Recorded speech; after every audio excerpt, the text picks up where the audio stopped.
ప్రభు క్రీస్తునాథునిచే మిక్కిలిగా ప్రేమించబడి ప్రియ సహోదరి సహోదరులారా, ఈ రోజున మనందరము కూడా దైవరాజ్యము మనందరి యొక్క జీవిత ధ్యేయముగా ఉండాలి అని ప్రభు ఈనాటి వాక్యముల ద్వారా మనందరినీ కూడా కోరుతూ ఉన్నారు. దేవుని రాజ్యము, దేవుని యొక్క మాట, దేవుని యొక్క ప్రణాళికలో జీవించాలి అంటే ఆయన రాజ్యమును గురించి మనం ధ్యానించాలి. కానీ ప్రభువే స్వయముగా యోహాను సువార్త 18వ అధ్యాయం 36వ వచనములో మనము గ్రహించినప్పుడు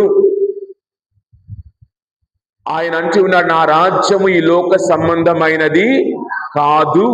అదేదో భూలోకములో ఇది మా ఊరు, ఇది పక్క వాళ్ళ ఊరు, ఇది మా దేశం, ఇది మా రాష్ట్రం, ఇది మా ప్రపంచం అన్నది కాదు.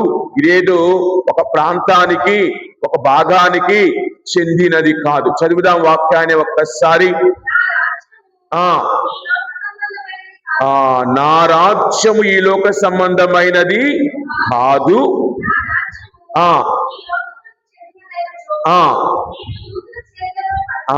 నా తరపున నా ఫాలోవర్స్ ఉంటారు, నా అభిమానులు ఉంటారు. వారు నా తరపున నిలబడతారు, నా ముందు వాళ్ళు గోడలాగా నిలబడతారు. కానీ నా రాజ్యము ఈ లోక సంబంధమైనది కాదు. అనగా ఈ భూమి నాది, ఈ ఇల్లు నాది, ఈ బంగారము నాది కదా, ఈ కారు, ఈ బండి ఇది నాది. ఇది ఏదో ఒక ప్రాంతానికి, ఒక వస్తువుకి సంబంధించినది కాదు. అందుకే ప్రభువే స్వయముగా అంటూ ఉన్నారు. లూకాసు సువార్త 17వ అధ్యాయం 21వ వచనములో ఒక్కసారి గమనిస్తే,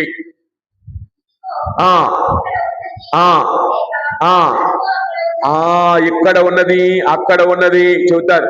ఫాదర్ గారు అక్కడ ఉన్నారంటే అక్కడికి వెళ్తాం, ఇక్కడ ఉన్నారంటే ఇక్కడికి వెళ్తాం, అక్కడ ఉన్నారంటే అక్కడికి వెళ్తాం. ఇదిగో ఇక్కడ ఉన్నది, ఇదిగో అక్కడ ఉన్నది.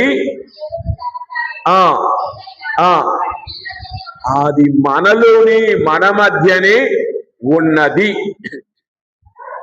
కావున ప్రియ సహోదరి సహోదరులారా, దేవుని రాజ్యము ఎక్కడో లేదు, మన మధ్యనే, మనతోనే ఉన్నది.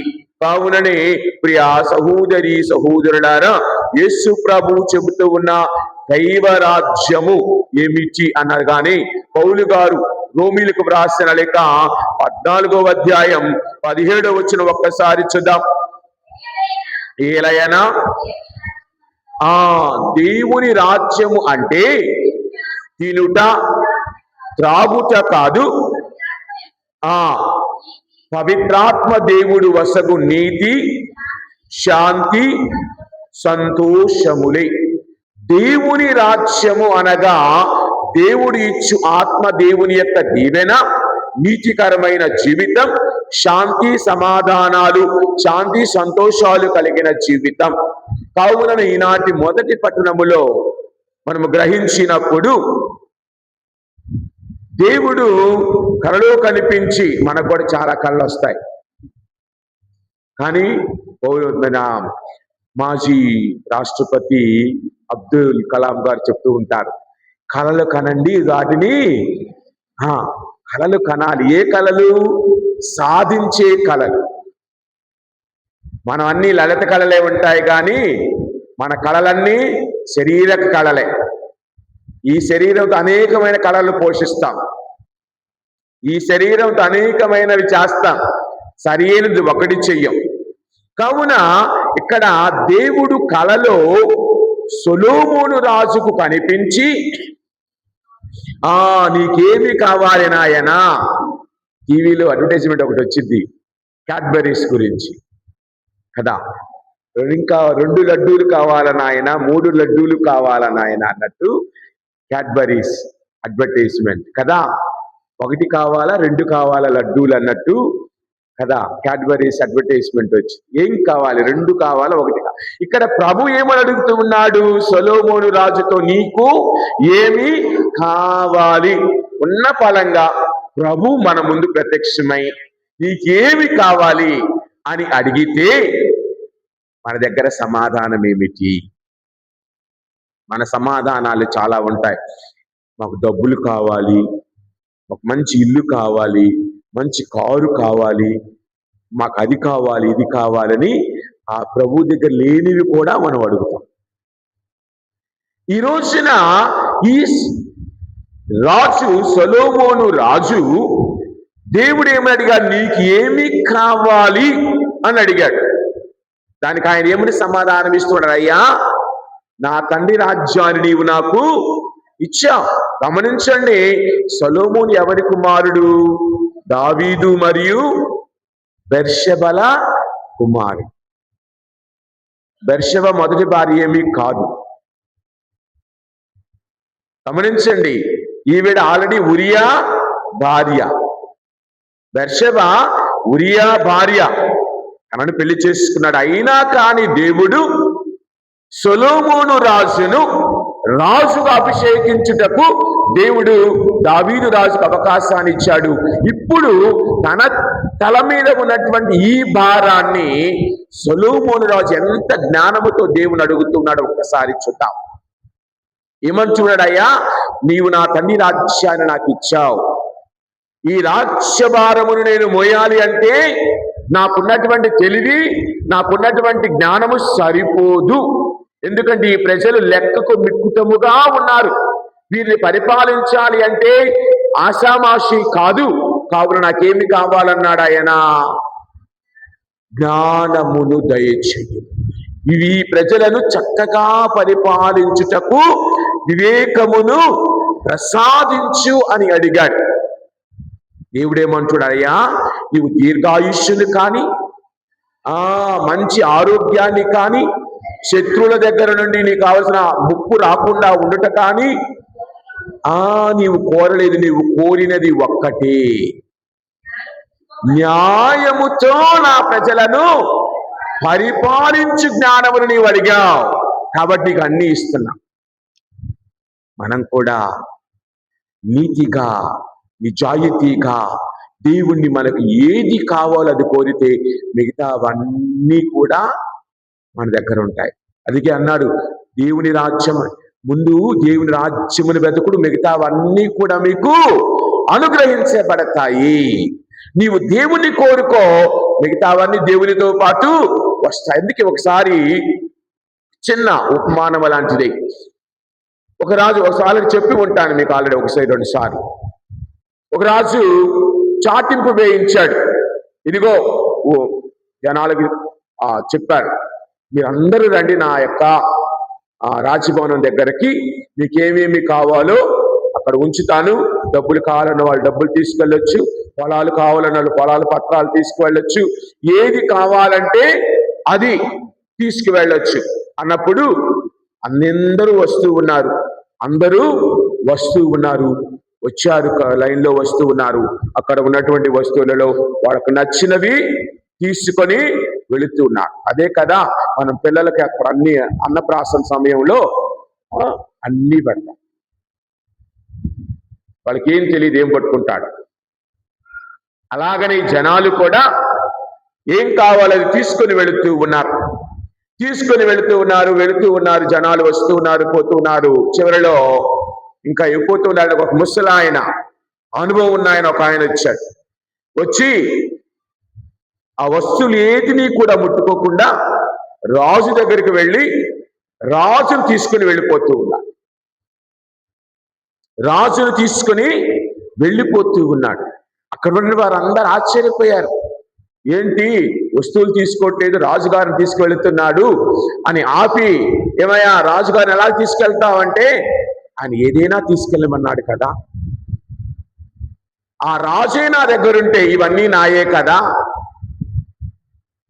ఆ రాజే నాతో ఉంటే ఈ పొలము నాదే, ఈ బండి నాదే, ఈ గుర్రము నాదే, ఈ ధనము నాదే, ఏదైనా నాదే కదా, ఇవన్నీ నాకెందుకు, రాజే నాతో ఉంటే చాలు కదా, దేవుని రాజ్యము నాతో ఉంటే నాకు అన్నీ ఉన్నట్లే కదా, మరి నీవు నేను కూడా దేవాలయానికి వచ్చి యేసయ్యా నీ చేతులు ఎత్తేస్తాం.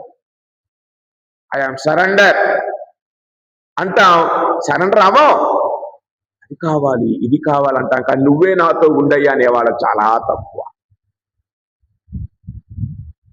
నీవు నేను అడగవలసినది నాకు ఆ వస్తువు ఈ వస్తువు కాదు, నీవు నాతో నడు, నాకు మంచి జ్ఞానాన్ని ఇవ్వు, నాతో ఉండు, నా నడవడికలో నా మాటలలో నాకు తోడుగా ఉండు, నీ నాకు వసకబడతాయి. అది ఈ రోజున సొలొమోను రాజు మనకు ఉదాహరణగా వాక్యాలు మన ముందు ఉంచుతూ ఉన్నాయి. కావున సంఖ్యాకాండములో 14వ అధ్యాయం 26వ వచనం ఒక్కసారి గమనిస్తే మనం మన జీవితములో దేనిని ఎంపిక చేసుకోవాలని కోరుతూ ఉన్నాం, దేనిని మనతో ఉండాలని. నీవు నేను దేవుని సాధ్యములో ఉన్నప్పుడు, దేవునితో సంభాషించేటప్పుడు ఏ విధముగా ప్రార్థిస్తూ ఉన్నాం, ఏ విధముగా కావాలని అడుగుతూ ఉన్నాం. చదువుదాం వాక్యాన్ని.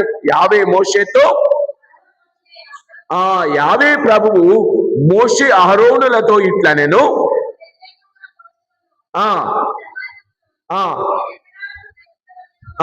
ఇదిగో నీ ప్రజలకు నేను అనేకమైన చేస్తూ ఉన్నాను, కానీ ఈ ప్రజలు మాత్రం ఏమి చేస్తూ ఉన్నారు, నాకు వ్యతిరేకముగా జీవిస్తూ ఉన్నారు. ఇంకెంతకాలం నేను సహించాలి?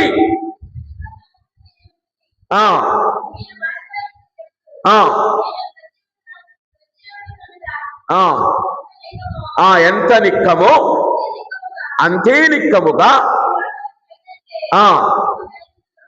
మన మాటలకు తగినట్లే మనము జీవించబడతాం. అందుకే ద్వితీయోపదేశకాండం 13వ అధ్యాయం 4వ వచనం, 13వ అధ్యాయం 4వ వచనం ద్వితీయోపదేశకాండములో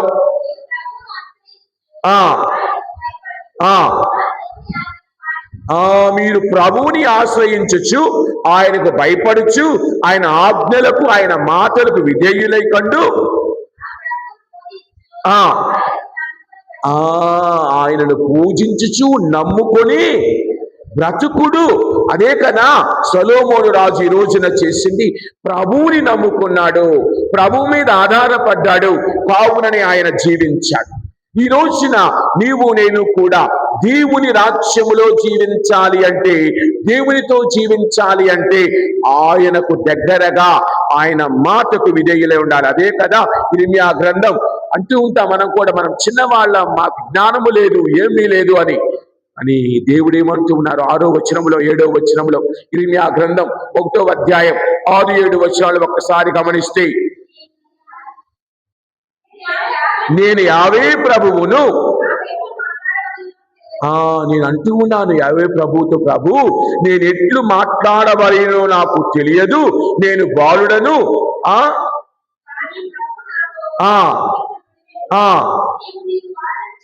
చెప్పవలదు, నీవు వెళ్ళి నేను చెప్పిన మాటలన్నిటినీ కూడా చెప్పవలయును. అదండి, నేను నీకు తోడుగా ఉండి నిన్ను కాపాడేదను. అదే కదా సొలొమోను యొక్క జీవితంలో జరిగినది. చివరాంకములు అది వేరే విషయం. కానీ దేవుడు సొలొమోను దీవించిన విధముగా మనము దీవించబడతాం. అది ద్వితీయోపదేశకాండం 7వ అధ్యాయం 6వ వచనములో, ఎందుకనా మీరు ప్రభువునకు పవిత్ర ప్రజలు, ఆయనకు చెందిన వారు అన్న మాటలను చూస్తూ ఉన్నాం. 7వ అధ్యాయములో 6వ వచనం, ఎందుకనా మీరు ప్రభువునకు పవిత్ర ప్రజలు, ఈ భూమి మీద ఈ జనులందరిలో మిమ్మే తన సొంత ప్రజలుగా ఎన్నుకొన్నాడు. కావున మనము కూడా ఆయనను ఎన్నుకొని ఆయన తెలివిగల మనసుతో ప్రభువుతో నడవాలి, కలిసి శక్తిని దయచేయమని అంటూ దానియేలు గ్రంథం 2వ అధ్యాయం 21వ వచనములో, దానియేలు గ్రంథం 2వ అధ్యాయం 21వ వచనం, కాలములను ఋతువులను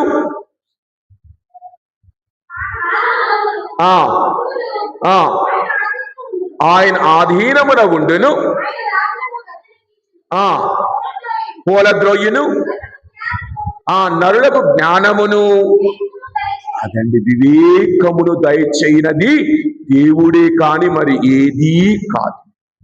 నీ బిడ్డలకు జ్ఞానము కావాలి అంటే నీవు దేవునితో నడవాలి, దేవునితో ఉండాలి. అదే కదా మనకు జ్ఞానము దయచేయవాడు, మనకు వివేకమును దయచేయవాడు దేవుడే. కావున మరి ఆ దేవుని నమ్మి జీవించు. అప్పుడే ఆ దేవుని రాజ్యము అనే ఆ యొక్క దానిలో ఉన్న మహత్తరమైన సంఘటనలు నీవు నేను గ్రహించి జీవించగలం. కావునని హెబ్రీయులకు వ్రాయబడిన లేఖ 5వ అధ్యాయం 14వ వచనం, 5వ అధ్యాయం 14వ వచనం.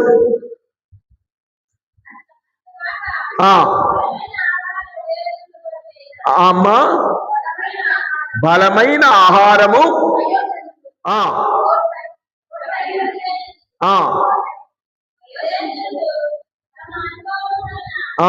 తమ అనుభవము వలన మంచి చెడ్డల యందలి తారతమ్యములను అభ్యాసము వలన గ్రహింతురు.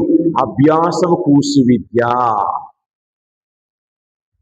అవునా కాదా? నువ్వు అభ్యాసం చేస్తూ ఉంటే దానిలో నీవు you become master over that thing. అలాగనే వాక్యమును చదువుతూ ఉంటే దానిలో ఉన్నటువంటి దాగినటువంటి దేవుని యొక్క జ్ఞానము తెలుసుకొని ఏమంటారు? వయోజనులు ఆ జ్ఞానముతో మంచి చెడ్డల మధ్య తారతమ్యమును తెలుసుకొని జీవిస్తారు. కావున నీవు నేను కూడా ఆ యొక్క దేవుని మాటలతో వాక్యముతో నడవాలి అనే వాక్యము కోరుచూ ఉన్నది. అందుకే కొరింథీయులకు రాయబడిన 2వ లేఖలో 2వ అధ్యాయం 16వ వచనంలో భ్రష్టులకు వారికి మృత్యువు కొరకు ఉన్న వారికి రక్షణ కలిగించు జీవము దేవుడు ఇస్తూ ఉన్నాడని పౌలు గారు తెలియజేస్తూ ఉన్నారు. 2వ కొరింథీయులకు రాయబడిన లేఖ 2వ అధ్యాయం 16వ వచనం.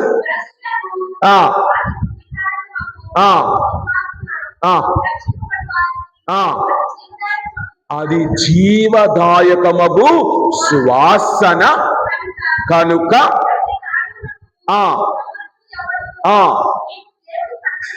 అదండి దేవుని సందేశమును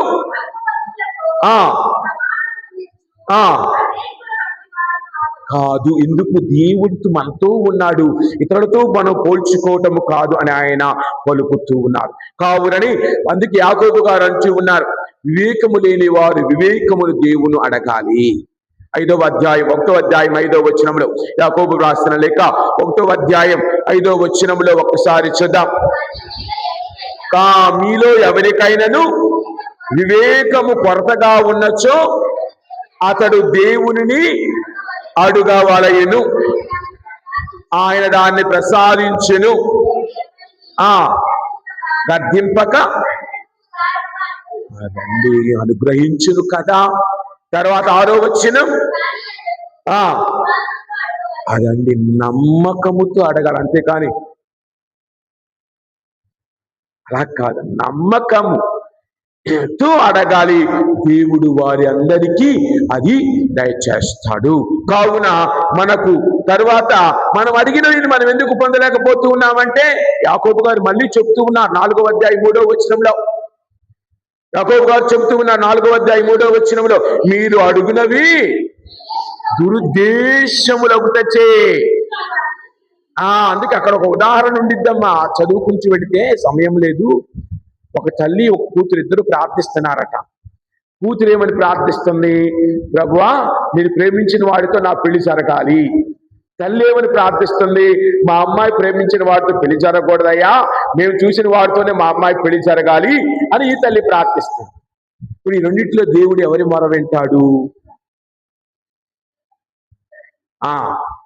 ఈ అమ్మాయి ఎవరిది? నా మొరే వింటాడనేది. ఈ తల్లి ఎవరిది? నా మొరే వింటాడంటుంది. దేవుడు ఎవరి మొర వినడో ఇద్దరిని. మనం అడిగేవి దురుద్దేశములో, మాకు కావలసింది అది ఇది కాదు కదా. దేవుని రాజ్యం నీతో ఉంటే, దేవుడే నీతో ఉంటే ఇక ఏ వస్తువు అవసరం ఉన్నది? ఆయనే మనతో ఉంటే, వరాలిచ్చేవాడే మనతో ఉంటే ఇక మనకు కొరత ఏమిటి? మనం వద్దు, మాకు వరాలిచ్చేవాడొద్దే, వరాలే కావాలి. మాకు వరాలిచ్చే దేవుడొద్దు, మళ్ళీ ఆయన పెట్టుకుని ఆయనతో నడవాలంటే కష్టం.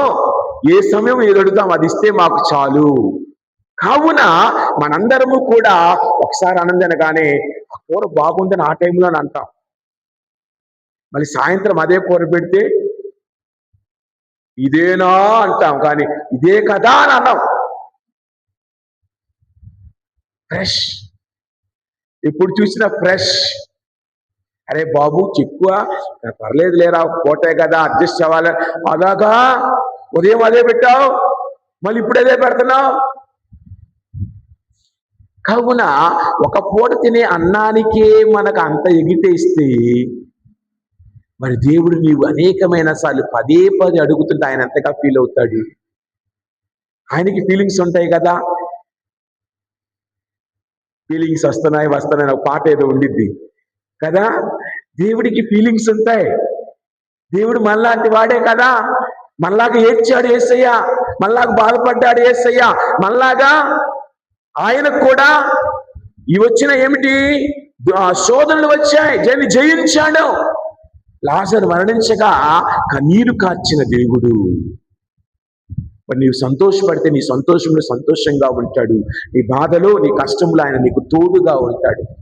కావున ఈరోజు నా ప్రియ సహోదరి సహోదరులారా, ఒక్కసారి ఆలకిద్దాం దేవుని మాటలను. సువార్తలకు ఒక్కసారి వెళితే అదే కదా, 2వ పట్టణంలో తర్వాత వద్దాం. సువార్తలకు ఒకసారి వెళితే మనము మూడింటిని చదువుకుని ఉన్నాం. మొదటిది ఏమిటి? పొలములో దాచబడిన ధనమును పోలి ఉన్నది దేవుని రాజ్యం అంటూ ఉన్నాడు. రెండవది ఆణిముత్యములు వెదకు వర్తకుని వలె ఉన్నది అంటూ ఉన్నది. మూడవది వలలో పడ్డ చేపలుగా ఉన్నాయి అని 3 వచనాలను మూడిటిని మనము చూస్తూ ఉన్నాం. ప్రియా సహోదరి సహోదరులారా, గమనించండి. ఇక్కడ మనం గమనిస్తే 2 విషయాలు. ఒకటి, దాచబడినది నీ దగ్గరే ఉన్నది, వెలికి తీసేవాడిగా నీవు ఉన్నావా? దాచబడినది నీ ధనం, అది ఎప్పుడో దాచబడింది, ఇప్పుడే కాదు. ఉదాహరణ ఎందుకు ఇవన్నీ కనబడి ప్రభు చెబుతూ ఉన్నారు? ఆ రోజుల్లో యుద్ధాలు ఎక్కువగా ఉన్నప్పుడు వారికి ఉన్నటువంటి డబ్బును, వారికి ఉన్నటువంటి ఆ బంగారాన్ని ఏం చేసేవారు? వాళ్ళ సొంత పొలాలలో తవ్వి దాచి వెళ్ళేవారు. తర్వాత వచ్చినప్పుడు తీసుకుందామని. కానీ కాలక్రమేణా వాళ్ళు చనిపోతే వాళ్ళ పిల్లలకు కూడా తెలియదు ఎక్కడ దాచారు. తర్వాత ఆ పొలాన్ని ఎవరో కొనుక్కోవటం, దాన్ని దున్నుతూ ఉన్న సమయంలో కొన్నాళ్ళకి అది బయటపడటం జరుగుతూ ఉంది. కావుననే నేను కూడా దేవుని రాజ్యము మన హృదయములో దాచబడినది. దాన్ని కనుగొనే వారిగా, వాక్యముతో కనుగొనే వారిగా ఉండాలి అని ప్రభు మనందరినీ కూడా కోరుతూ ఉన్నారు. అదే కదా లూకాసు సువార్త 14వ అధ్యాయం 26, 27 వచనాలు ఒకసారి చూద్దాం.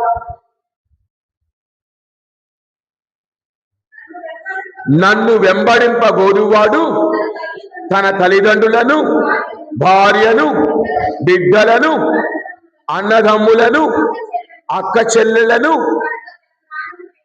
ప్రాణమునైనను త్యజించని వాడు.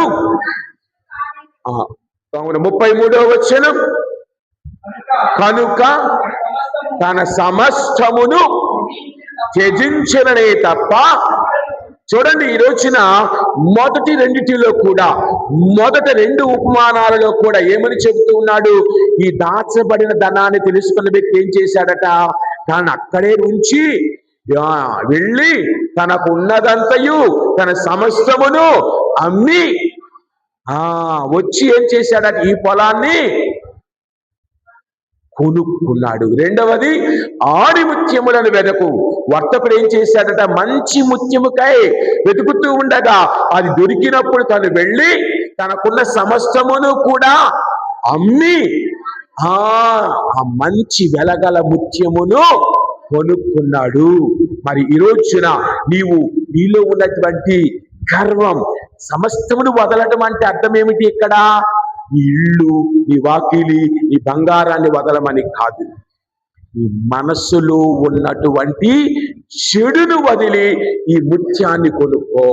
నీ మనసులో ఉన్నటువంటి ఆ యొక్క అహాన్ని వదిలి ముత్యమును, దేవుని రాజ్యమును కొను.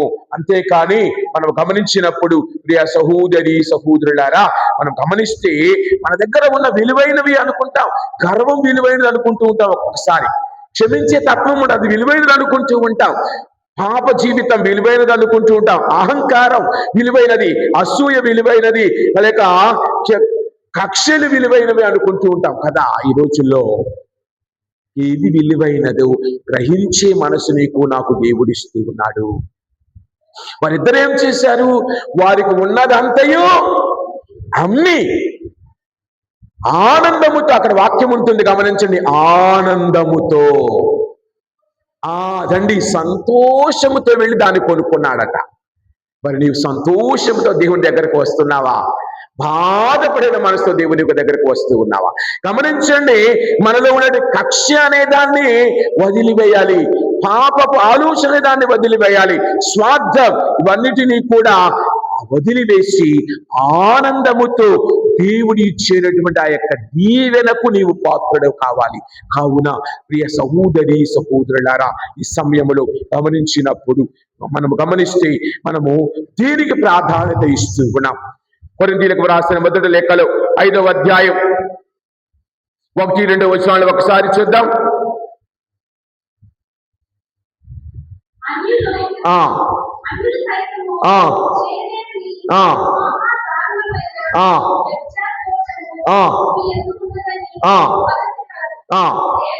ఏలైనా ఇలాంటి చెడు పనులు వదిలి వేయాలి. తర్వాత 11-13 వచనాలు చూద్దాం.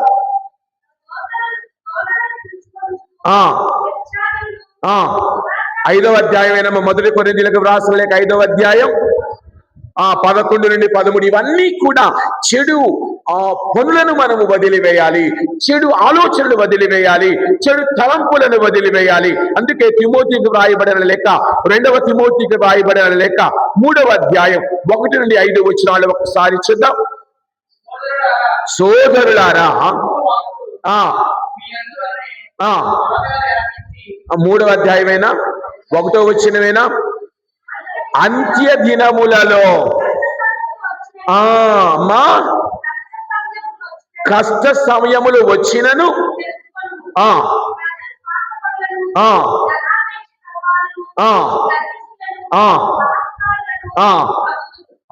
ఈ చెడు దినములు, అంత్య దినములు అన్నీ చదువుతున్నాయి మన కళ్ళ ముందే కదా.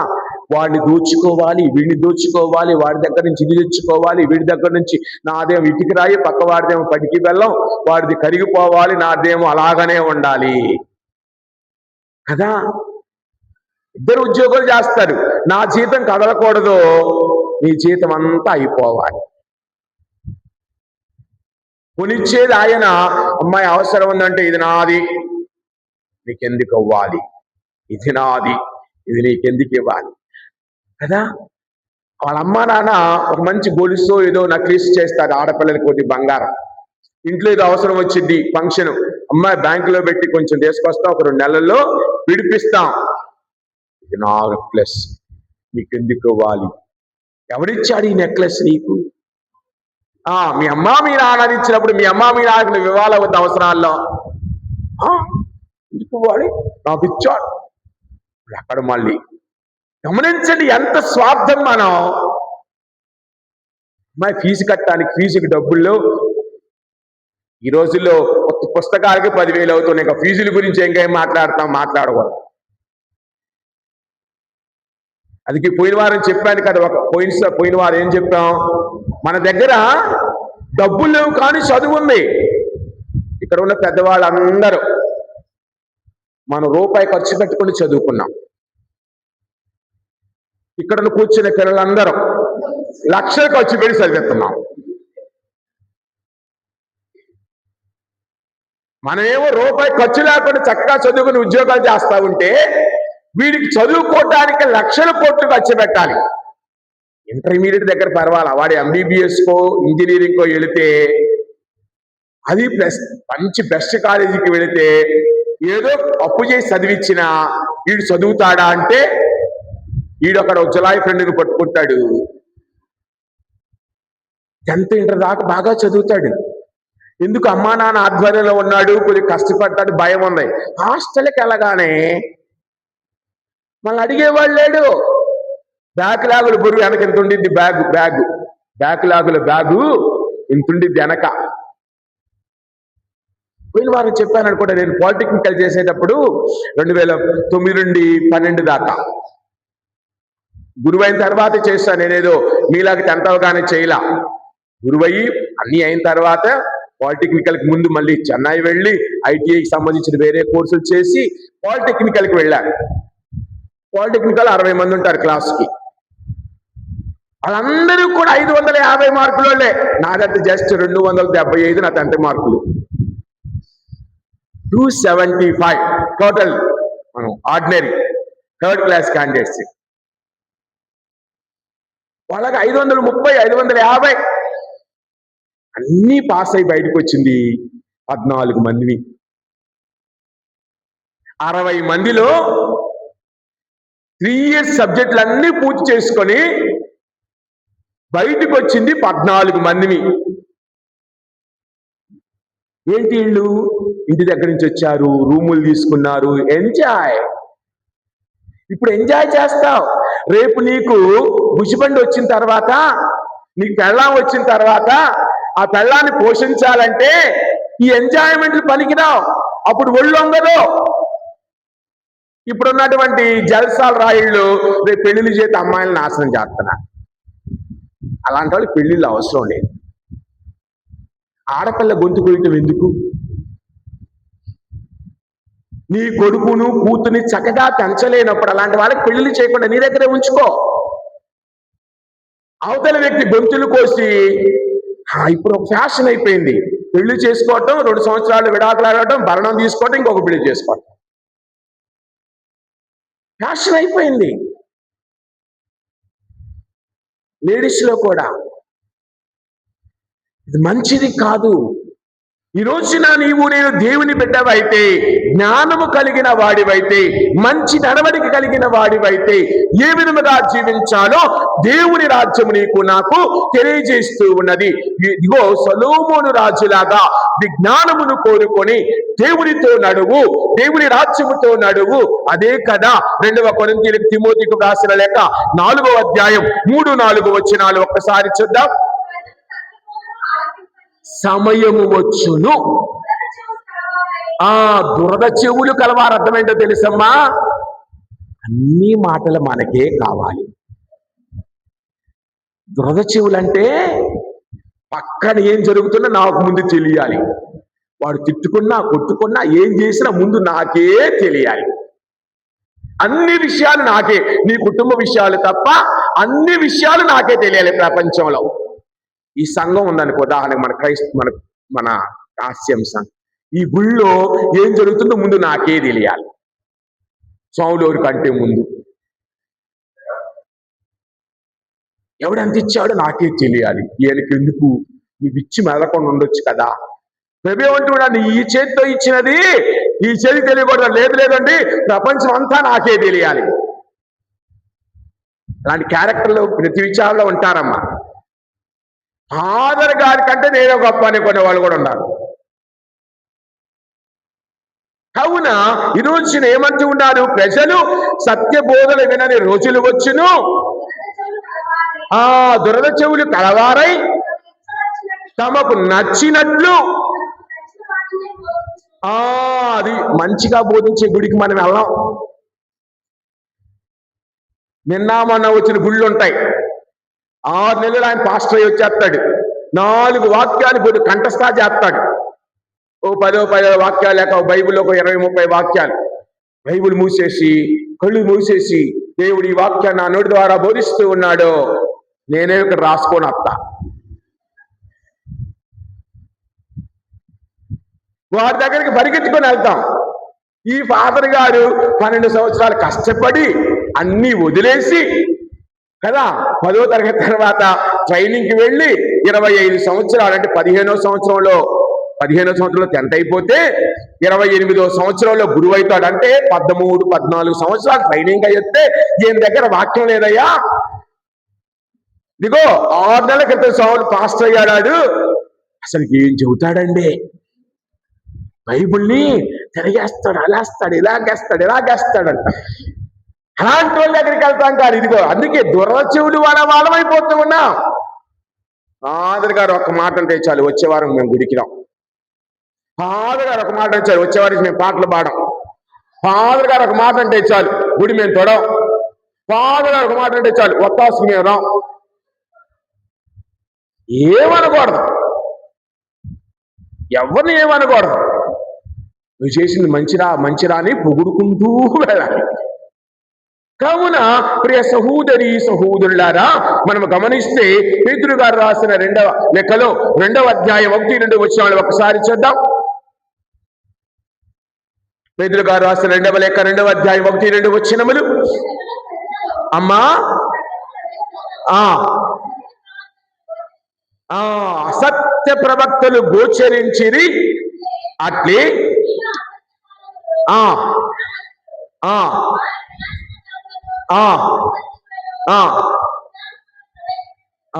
పనికిరాని వాటిని ప్రవేశపెట్టుదురు.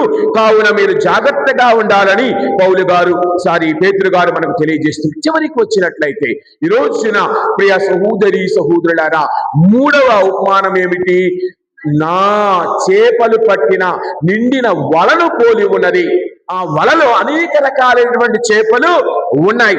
దేవుని రాజ్యములో కూడా, ఈ ప్రపంచములో కూడా మంచివారు ఉన్నారు, చెడ్డవారు ఉన్నారు. కానీ నీవు దేవుని దగ్గరికి వెళ్ళినప్పుడు నీవు మంచి చేపగా దేవుని బుట్టలో పడే విధంగా నీ చేప నీవు రెడీగా సిద్ధంగా ఉన్నావా? గమనించండి, నీవు ఏ స్థితిలో పెరుగుతూ ఉన్నావు కదా. మనకి చాలా రకాలైన చేపలు ఉన్నాయి. అక్కడికి మార్కెట్కి వెళితే వాడే చెబుతాడు, ఇది మంచిది కాదులేండి, ఇది తింటే దురద వచ్చిద్ది, ఇది తింటే అది వచ్చిద్ది, ఇది మంచి చేపండి, ఇది తీసుకోండి, కాదు అది మంచి చేపండి, అది తీసుకోండి, పెద్ద చేపండి, ముళ్ళు తక్కువగా ఉంటాయి అని వాడే చెబితే, లేదు నాకు ఆ పనికిరాని చేప అని తీసుకుంటావా? తీసుకోం కదా. అలాగని దేవుడు కూడా ఈ లోకములో నిన్ను అందరినీ సమానముగా పెంచుతూ ఉన్నాడు.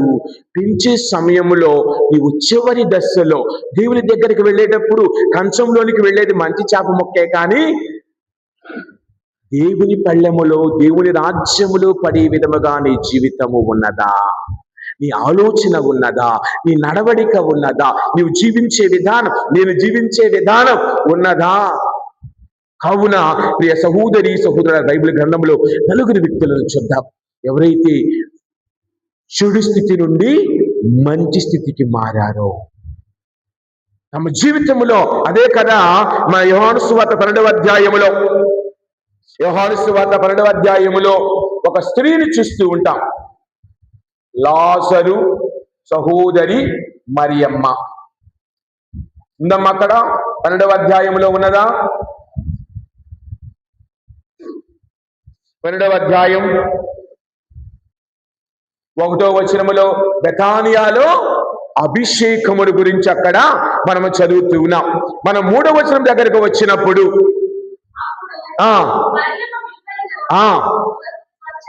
స్వచ్ఛమైన జటామాంసి పరిమళ ద్రవ్యమును చేరున్నర తెచ్చి యేసు పాదములను అభిషేకించి తన తల వెంట్రుకలతో తుడిచెను. చూడండి, ఇక్కడ ఈ బెతానియా మరియా ఏమి చేస్తూ ఉన్నది?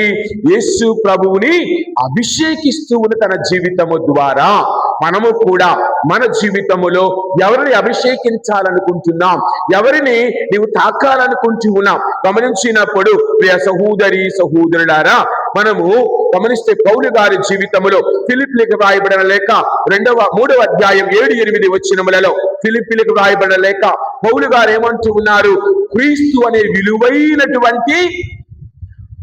అనే విలువైనటువంటి ఆణిముత్యము కోసం నేను సమస్తమును చెత్తగా భావిస్తూ ఉన్నాను. ఈ మరియ కూడా ఏం చేసినది? క్రీస్తు అనే విలువైన వ్యక్తి కోసం తన దగ్గర షేరున్నారంటే ఎంతమ్మా? కేజీల లెక్కలు తెలుసు మనకి. ఒకప్పుడు వెనకటి రోజుల్లో వెన్నపూసల్ని ఇళ్లలో షేరు, పావు షేరు, అరషేరు లాంటి కేజీ కంటే ఎక్కువే. షేరున్నర దాదాపుగా 3 కేజీలతో సమానం. అది జటామాంసి పరమణ ద్రవ్యం అంటే అది ఒక్కొక్క కేజీ దాదాపుగా 5-6 వేలు. అంటే ఆవిడ అక్కడ ఎంత ఖర్చు పెట్టింది? ఉదాహరణకి 10,000 15,000 అనుకుందాం మన భాషలో. గమనించండి, క్రీస్తు కోసం సమస్తమును ఆవిడ వదిలేసింది. ఇక్కడ పౌలు గారు ఏమంటూ ఉన్నారు 7వ వచనములో, లాభముగా లెక్కించుకొనిన దానిని అన్నింటినీ నష్టముగా లెక్కించుకొనిచున్నాను. దానిని మాత్రమే కాక అంతికంటే అధికమైన విలువ గల దానికై, అనగా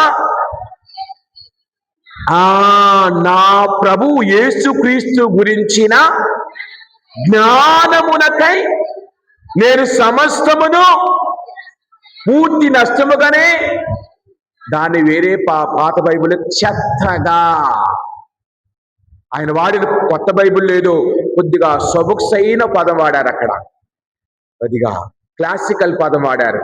మరి మనం పల్లెటూరు భాషలో అయితే నేను సమస్తమును చెత్తగా భావించుచున్నాను క్రీస్తు కోసం, క్రీస్తు అనే జ్ఞానము కోసం నాకు సమస్తము, మిగతావన్నీ కూడా చెత్తతో సమానము అని ఎవరైనా అంటే నేను పిచ్చోడ్రా అంట కదా. కొన్ని విషయాలు మనం మాట్లాడుకోకుండా ఉంటే మంచిది. కావున పౌలు గారిలాగా ఇదిగో వెలగల చేపలాగా క్రీస్తు అనే ఆణిముత్యము కోసం సమస్తమును చెత్తగా భావించాడు. తన సమస్తమును వదిలివేశాడు. తన ఒక ఎవరు పౌలు గారి జీవితం చూస్తే అతను ఒక హతసాక్షి, దేవుణ్ణి ప్రేమించిన వారిని చంపిన వ్యక్తి. అవన్నీ కూడా వదిలేశాడు. క్షమ అనే దానితో ఆ గర్వము దాన్ని వదిలేశాడు. నేను రోమా పౌరుడిని, నాకంత బాగా చదువుకున్న వ్యక్తి పౌలు గారు. ఆయన ఆసమాషి వ్యక్తి కాదు. తన గురువెవరు? గమాలియేలు దగ్గరే చదువుకున్నాడు. పౌలు ఏమిటి ఫిలాసఫీ, థియాలజీ లాంటివి చదువుకుని యోధా మతం యొక్క క్షుణ్ణంగా తెలుసుకున్న పౌలు గారు క్రీస్తును తెలుసుకున్న తరువాత సమస్తమును నేను చెత్తగా భావిస్తున్నాననగా, దైవ జ్ఞానము కోసం, క్రీస్తు జ్ఞానము కోసం నాకు ఏమీ వద్దు అంటూ ఉన్నాడు. అదే కదా మత్తయి సువార్త 4వ అధ్యాయం 8వ వచనం దగ్గరికి వెళదాం. 4వ అధ్యాయం 8వ వచనం.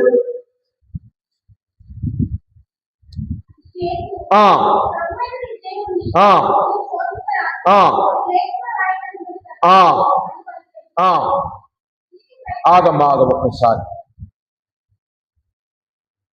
లూకా సువార్తల ప్రథమ శిష్యులను పిలిచిన సంఘటన మనం ఒకసారి చూద్దాం.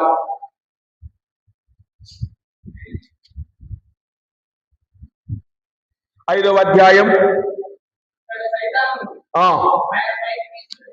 ఆగమ్మ నేను చెప్తాను, అది కాదు. యోహాను సువార్తలు యోహాను సువార్త 1వ అధ్యాయం 35వ వచనం. మరునాడు మరలా యోహాను తన శిష్యులలో ఇద్దరితో నిలిచిండి ఉండగా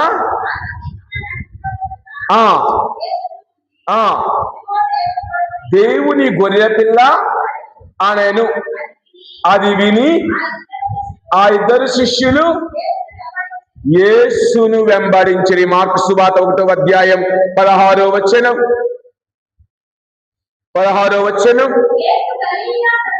వెళ్ళుచుండగా వలవేసి చేపలు పట్టుచున్న అతని సోదరుడు వారు వెంటనే అని చెప్పగానే వారు సమస్తమును వదిలి ప్రభువుతో నడిచారు. అలాగని 19వ వచనములో మరికొంత దూరము వెళ్ళగా వలలు బాగు చేసుకొని చిన్న జబదాయి కుమారులైనటువంటి యోహానును చూచి పిలిచెను. తండ్రిని పనివారితో సహా పడవలోను విడిచిపెట్టి ఈ 4 శిష్యులు ప్రభువు పిలవగానే మీ ఇంటికి వెళ్ళండి, ఇంట్లో బాగు చేసి ఇల్లుకి తాళం వేసి వస్తామని అలలా. వెంటనే వదిలిపెట్టారు. క్రీస్తుని తెలుసుకున్న వెంటనే క్రీస్తుతో నడిచే బిడ్డగా నీవు నేను ఉన్నామా? ఈ రోజున ఈ వెలగల ముత్యము లేక పొలములో దాచబడిన ధనము తెలుసుకున్న వెంటనే వారు ఏమి చేశారు?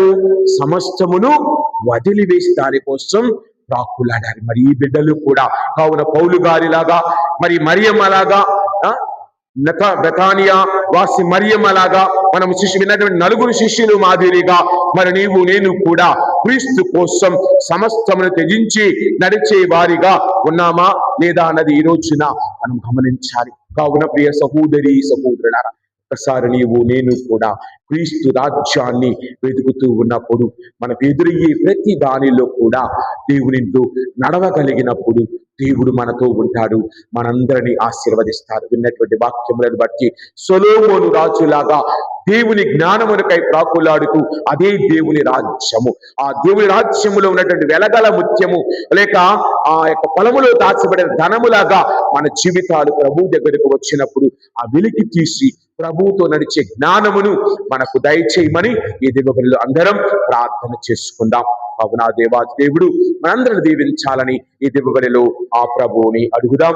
ఈ రోజున మనందరము కూడా మన తల్లి తిరుసభతో కలిసి అన్నమ్మ వాక్యములు పొందుకొని కొనియాడుతూ ఉన్నాం. అదే కాకుండా ఈ రోజున గ్రాండ్ పేరెంట్స్ డే కూడా మన తల్లి తిరుసభ కొనియాడుతూ ఉన్నది. కావున మనకు జన్మనిచ్చిన తల్లిదండ్రులు, మన అమ్మమ్మ, నాయనమ్మ, తాతయ్యల పెద్దలందరినీ దేవుడు ఆశీర్వదించాలని ఈ దివ్యబలిలో ప్రార్థన చేసుకుందాం. ఆమేన్.